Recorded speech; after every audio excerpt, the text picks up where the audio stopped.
coba cek dulu laporan keuangan yang ada di bisnis kamu. Apakah bentuknya kayak gini? Sayangnya kalau kayak gini itu bukan laporan keuangan. Itu namanya buku kas. Atau kayak gini. Ini juga bukan. Ini namanya adalah jurnal umum. Baru tahap paling awal pencatatan keuangan hingga nanti jadi laporan akhir. Atau yang mirip-mirip kayak gini. Ini juga bukan laporan keuangan. Ini namanya overview dashboard. Isinya adalah visualisasi data yang biasanya memuat historical chart pada rentang waktu tertentu.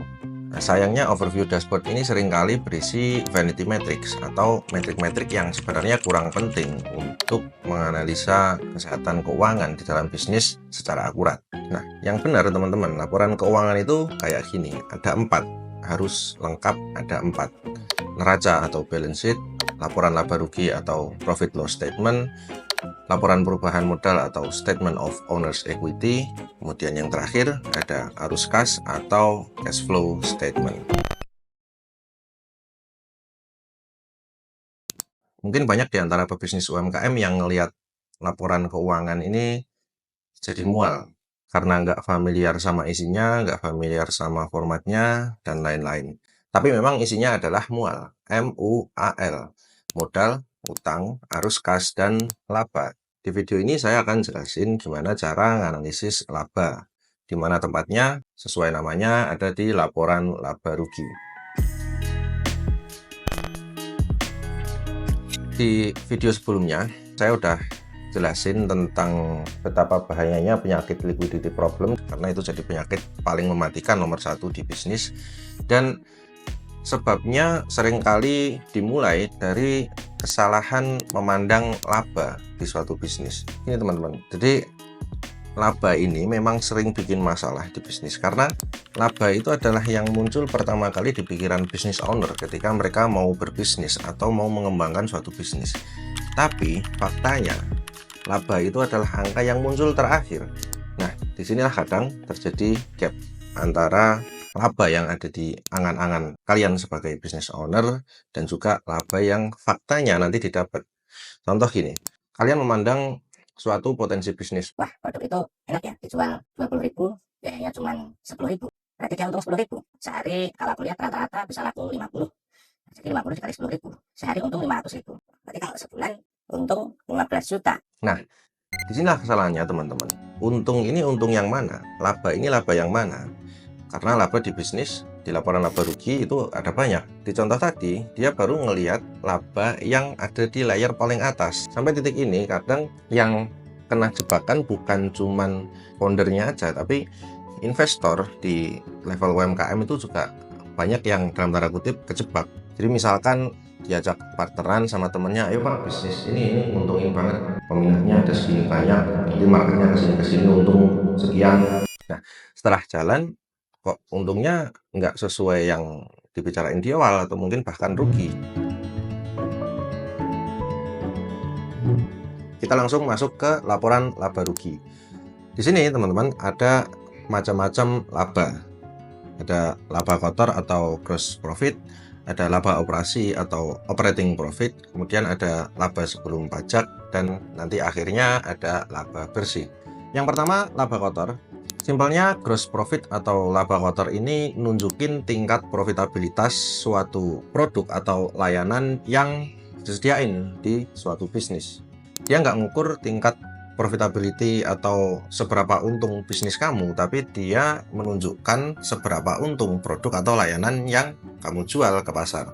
Dan karena laba kotor ini nunjukin tingkat profitability suatu produk atau layanan, biasanya di masing-masing kategori produk itu udah ada patokan, ada kisaran angka rata-rata.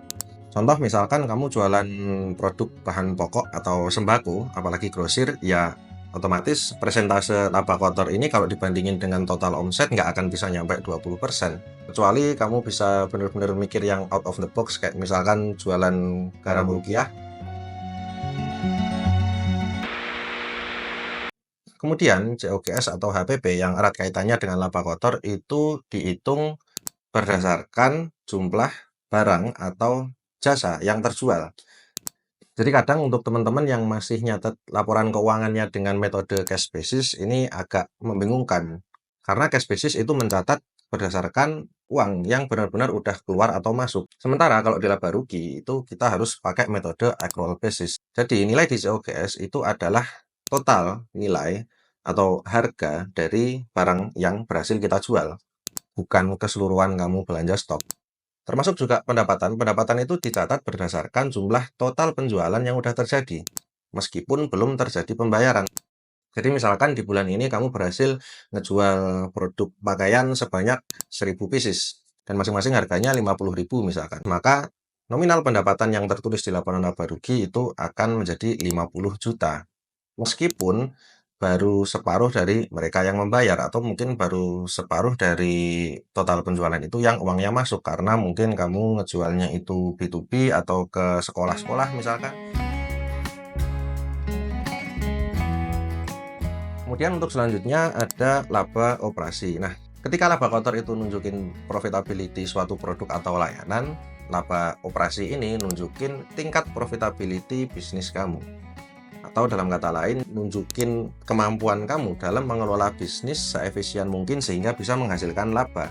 Nah, boleh jadi di laba kotor itu memang angkanya tipis jika dibandingin dengan omset, karena mungkin memang nature dari produk atau layanannya kayak gitu, termasuk daripada barang-barang atau layanan-layanan yang harganya memang murah di pasaran.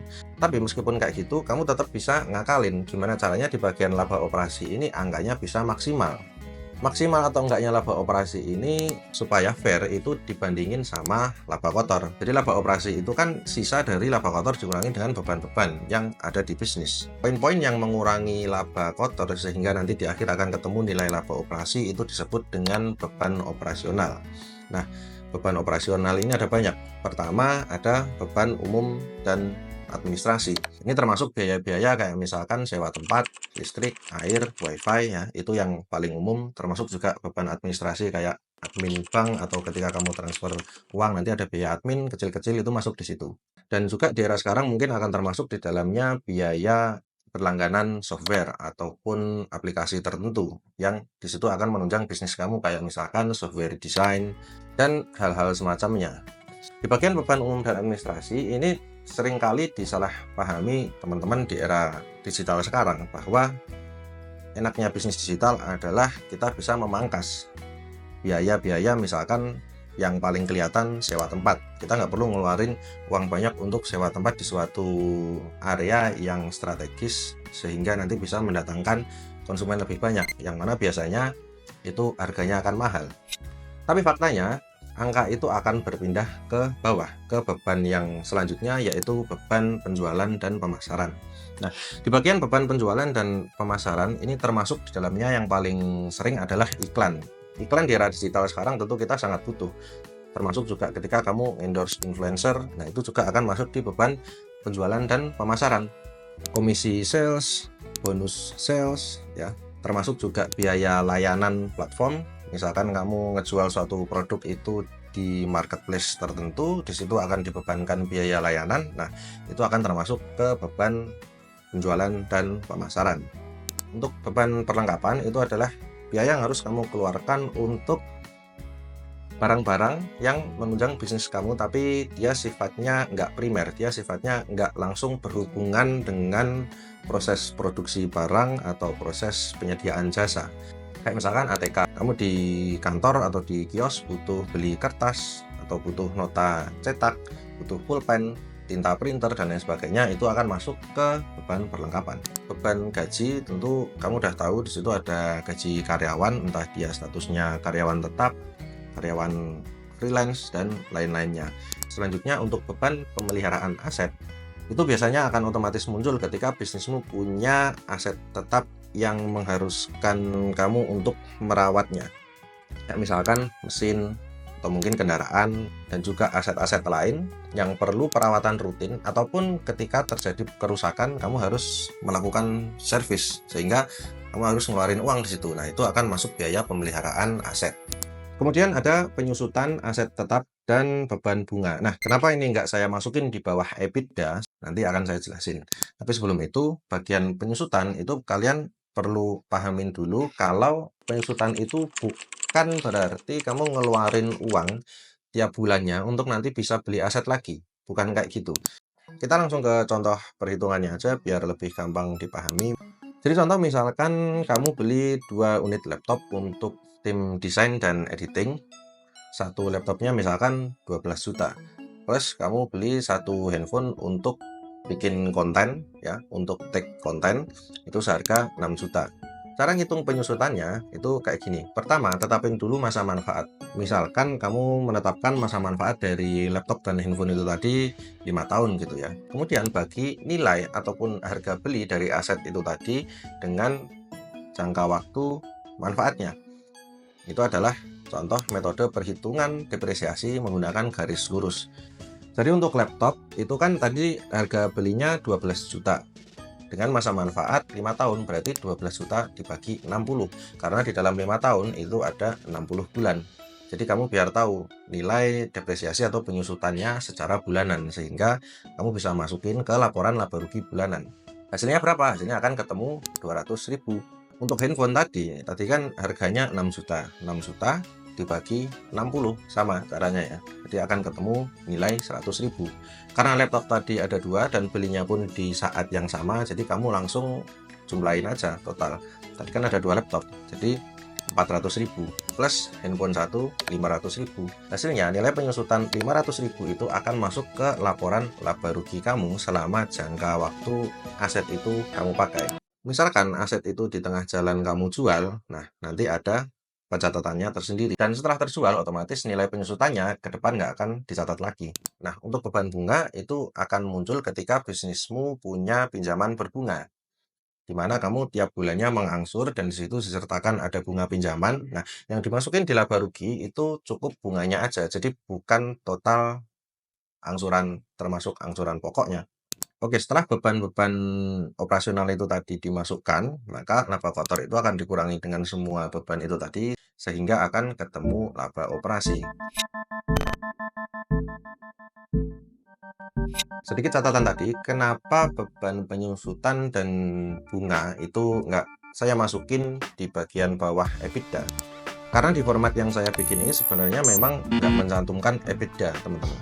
Di situ hanya ada laba sebelum pajak. Nah, kenapa? Karena pertama, EBITDA itu memang bukan matriks yang diakui di standar akuntansi.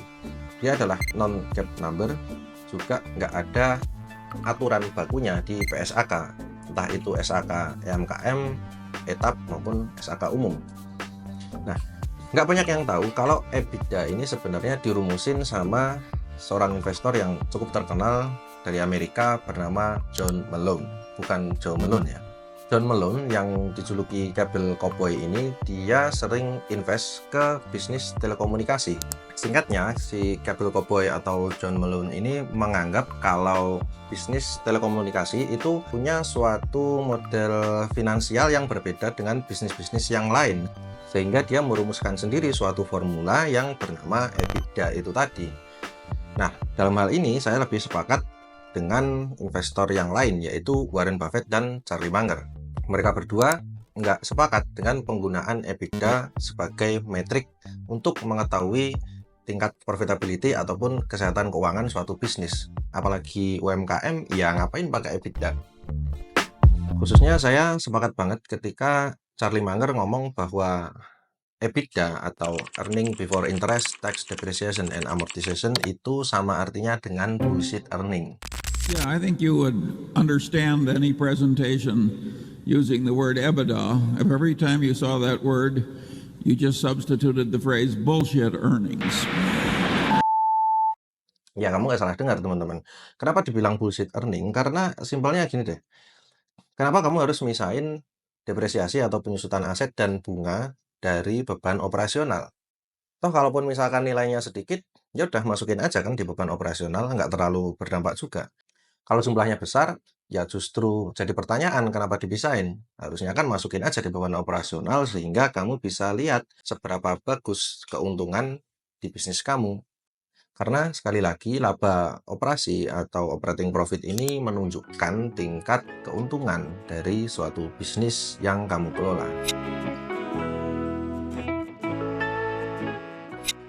Kemudian selanjutnya untuk laba rugi bersih dari penjualan aset tetap itu akan kita bahas secara lebih detail di bagian laporan neraca atau balance sheet teman-teman, karena erat kaitannya dengan perhitungan nilai bersih aset tetap. Intinya ketika kamu menjual aset tetap dan setelah dihitung itu hasilnya laba, maka akan dicatat di poin laba rugi bersih penjualan aset tetap.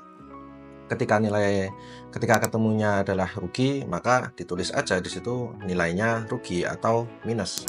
Kemudian untuk penghasilan lain itu semua penghasilan yang berasal dari luar aktivitas inti bisnis kamu.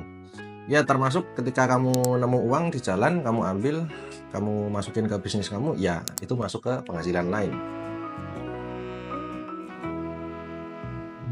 Kemudian setelah dikurangi pajak akan ketemu nilai laba bersih. Nah, inilah yang tadi di awal saya bilang, laba itu selalu muncul pertama kali di kepala seseorang yang ingin memulai bisnis, tapi faktanya laba ini adalah angka yang terakhir kali muncul. Cara yang paling pasti untuk mendapatkan laba berdasarkan laporan keuangan ini, berdasarkan perhitungan matematis ini, itu adalah dengan mengelola sebaik-baiknya beban dan biaya, sehingga bisnis bisa berjalan seefisien mungkin, bisa berjalan seaman mungkin, dan pada akhirnya laba ini bisa muncul dan bisa dinikmati. Karena beban dan biaya itu penuh dengan resiko, teman-teman. Uang masuk aja bisa bawa resiko, apalagi uang keluar.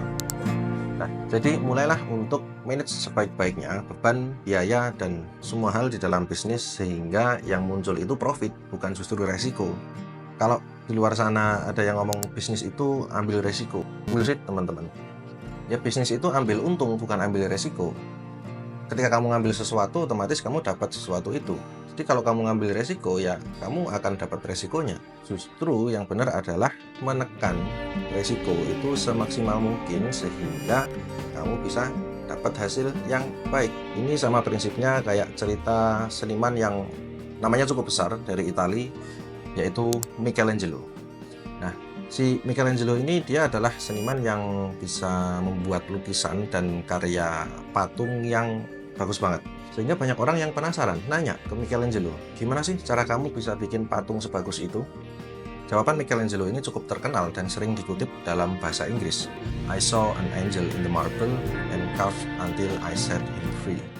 Jadi intinya dia itu udah bisa nonton bahwa di dalam bongkahan batu marmer itu ada sesosok malaikat, dan tugas dia sebagai seorang seniman atau pematung yang handal itu cuman ngilangin lapisan luarnya yang menutupi sosok malaikat itu tadi sehingga dia bisa muncul dan terlihat wujudnya.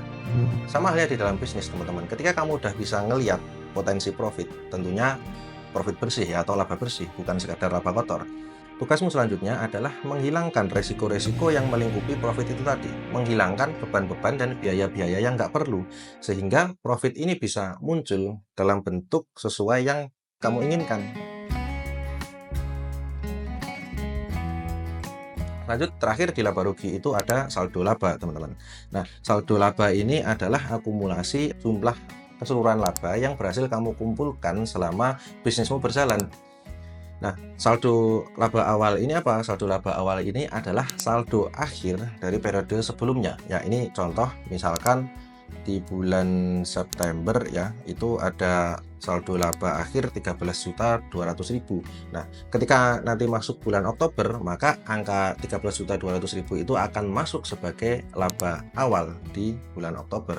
Begitu terus seterusnya sehingga akan terakumulasi saldo laba yang semakin besar selama laba bersih kamu positif. Ketika laba bersihmu minus atau rugi, otomatis saldo laba itu akan berkurang. Ketika laba bersih ini minus atau dalam kata lain rugi dan itu berjalan terus-menerus, saldo labamu itu bisa tergerus, bahkan nggak menutup kemungkinan sampai angka yang minus, teman-teman. Nah, ketika saldo laba ini udah minus, ya itu udah kabar buruk. Ketika saldo laba ini minus terus-terusan yang dikarenakan kerugian itu terjadi secara terus-menerus, maka itu akan menggerus bagian modal. Itu akan ada angkanya di laporan perubahan modal atau statement of owner's equity. Modal itu juga bisa sampai minus, teman-teman. Ketika itu udah terjadi, bukan kabar buruk lagi, itu udah kabar duka. Nggak peduli seberapa besar modal kamu sebelumnya, nggak peduli seberapa besar saldomu, kalau kerugian itu terjadi terus-menerus, jangan lupa, kemarin kita lihat pegang modal 1,4 triliun. Sekarang, oke teman-teman, itu tadi sekilas tentang laba rugi. Untuk laporan yang lain kita akan ketemu di video-video selanjutnya. Misalkan kamu punya pertanyaan ataupun masalah yang ingin kamu tanyakan, tulis aja di kolom komentar.